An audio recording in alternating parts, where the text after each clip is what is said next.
আসসালামু আলাইকুম রহমতুল্লাহি ওবরাকাতু। আশা করি আপনারা সকলে ভালো আছেন। আমিও ভালো আছি আলহামদুলিল্লাহ।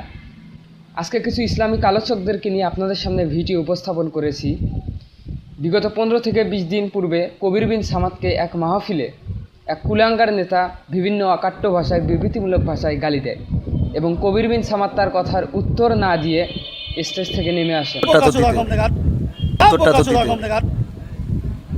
কি বলতে জানি যাই কথা কি লেগে বলে জানি যাই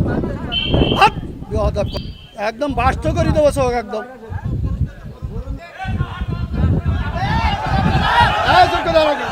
এবং মুফতি আমির হামজা, তিনি হচ্ছে বাংলাদেশের একজন সম্পদ ইসলামিক আলোচক। তিনি মুফতি মিজানুর রহমান আজহারির পরেই অবস্থান করেন মুফতি আমির হামজা। তার মাহফিলে 6 লক্ষ 7 লক্ষ পর্যন্ত শ্রোতা হয়ে থাকে। মুফতি আমির হামজাকেও এক কুলাঙ্গার নেতা স্টেজে থাকা অবস্থায় গালি দেয় এবং মুফতি আমির হামজা তাকে কি বলে আপনারা নিজেরাই শুনুন। মায়ের দুধ খেয়েছি আমি, দেখবো আসেন আমার সামনে, আসেন। আজ মাইক আজকে ছেড়ে দিলাম, কেড়ে নি। আগস্ট আসার আগেও যদি জুলুমগুলো বন্ধ না হয়, আবার আগস্ট আসলে আমার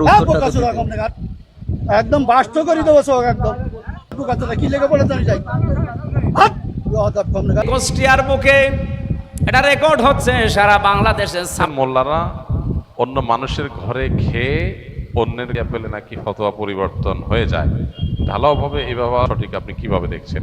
যাদেরকে 500 টাকার জায়গায় 1000 টাকা দিলে ওয়াজাতের ভাষা পরিবর্তন হয়ে যায়, এদের কথার কোনো উত্তর আমি দিতে চাই না। 1000 টাকা যারা মানুষের ঘরে খায়া লিল্লা খায়া যারা বের কথা, এদের কোনো সেন্স কাজ করে বলে আমি মনে করি না। তবে আমি একটা মূল্যতন্ত্র কিন্তু ইসলাম নয়, ইসলাম কিন্তু মহান মূল্যতন্ত্র করেছে। দেখেন, প্রথম কথা হলো অনেকেই মানুষের দান খয়রাত দিয়ে চলে। দান খয়রাত এদেশে কেউ এটা খুশি হয়ে মানুষ দেয়। হুজুরের একবেলা খাওয়াইলো, তো হাদিয়া দিল, তোহফা দিল, এগুলো কি? কিন্তু যেসব নেতারা এই কথাগুলো বলে, ওনারা তো মানুষের কাছ থেকে চাঁদাবাজি করে টাকা নেয়।